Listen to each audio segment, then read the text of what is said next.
Minecraft Story Mode. Some people love it, some people hate it. Oh, wow, okay. Minecraft Story Mode.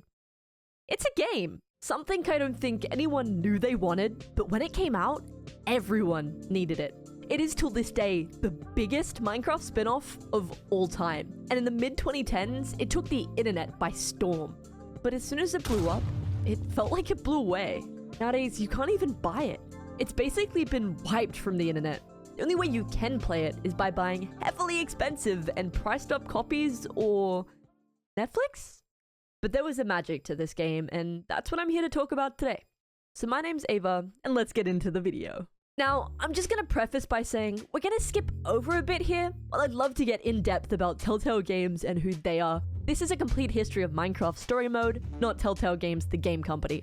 Plus, it's like 30 years worth of history that isn't necessary to this video.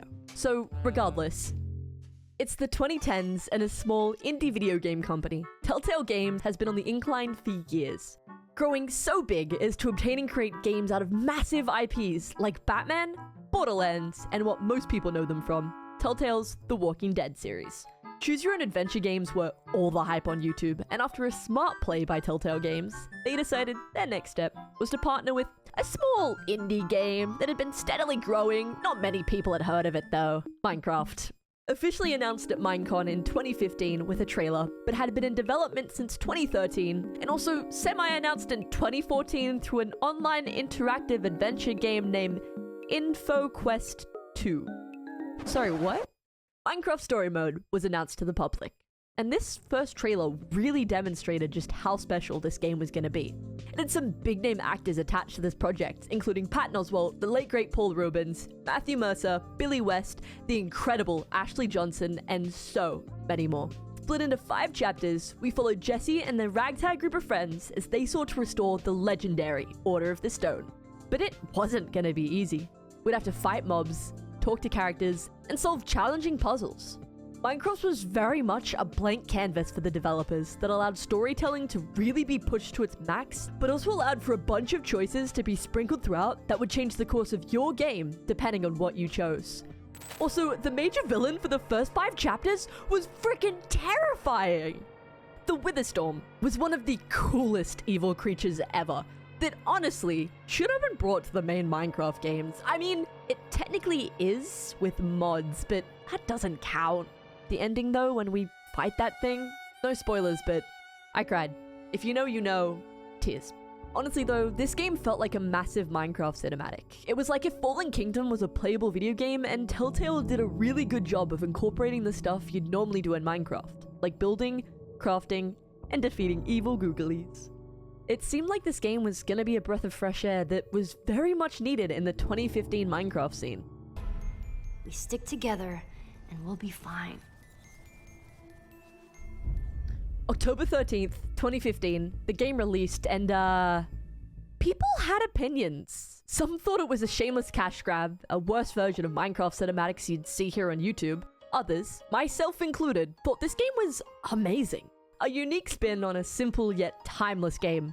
Regardless, it clearly sold well enough because no less than 6 months later, chapters 6 to 8 were announced, and oh boy, did that shake the Minecraft fandom. Because it was announced some of your favorite creators would be a part of the next chapters. Stampy Cat, Dan TDM, Stacy Plays, LD Shadow Lady, Captain Sparkles, and Big B Stats all making their voice acting debuts.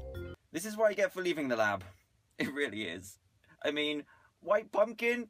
What on earth is that about? Yeah, he definitely wasn't the nicest person.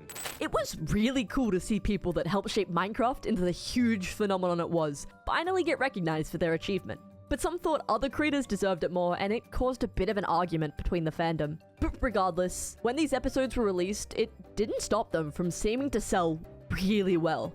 Getting official data on sales like this is hard because the games came out on a lot of platforms, half of them only online, and most of which don't release their sales data to the public. But from my research, really extensive research might I add, the numbers seem to be decently high. Although the negative opinions on the game were definitely making themselves known, but it was really nothing new. We live in an age of mass internet hate, and it's really only up to the individual to accept it or not.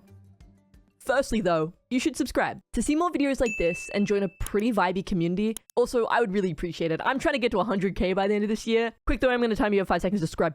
Over the next couple years though, interest seemed to be dying off. I think that's in part because around the exact same time, Minecraft as a whole saw its lowest search interest on platforms like YouTube.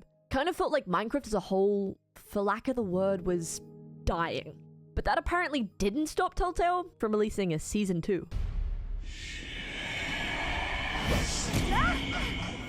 What is this?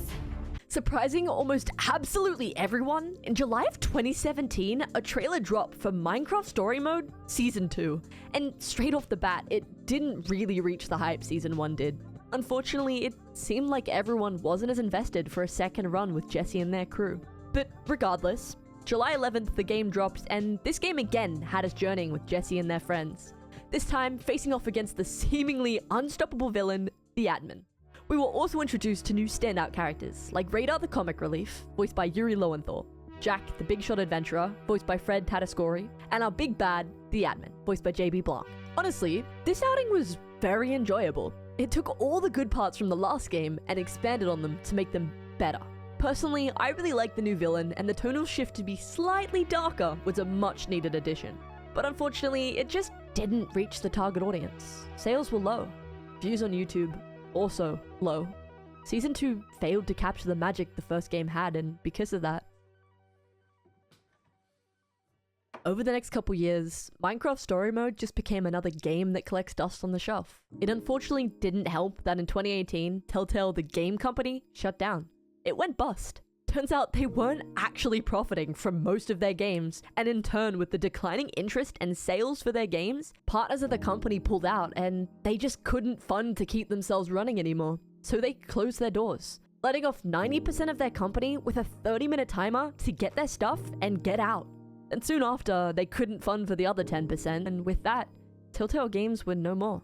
And as they were no longer a company, they no longer had the license to their big IPs, like Minecraft. Their games were no longer allowed to be sold, so seemingly out of nowhere, on May 31st, 2019, Mojang announced that Minecraft Story Mode Season 1 and 2 were being pulled from the shelves. The servers were being discontinued, meaning people were no longer able to purchase physical or digital copies. The only way they could hold on to the nostalgia of playing this game was by already owning a physical copy or downloading your digital one. Minecraft Story Mode came to an end. So, where does that leave the game nowadays? Well, in a turn that actually surprised everyone, Telltale's back. Turns out, they were brought by LCG Entertainment back in 2019, and nowadays are actually releasing games again. But what that means for Minecraft Story Mode and the possibility of a return? Unfortunately, nothing good. I and many others just don't see Telltale buying back the rights to produce games under the Minecraft name, or even re-releasing the old ones. It would be expensive, and after seeing how badly Season 2 performed, probably not a good business decision. That means, as of right now, the only way you can play these nostalgic and pretty cool games are by already owning them or paying the overpriced fees that scalpers are offering on the internet. $300? Holy shit! I do think the opening line to the first game says it best, and it's actually what I'll leave you on today. What I will say before that, though, is it's really good to see Telltale back doing what they love. And who knows, maybe we all might be wrong, and we might see a return to the incredible world that is Minecraft Story Mode in the future, but for now... Nothing built can last forever, and every legend, no matter how great, fades with time.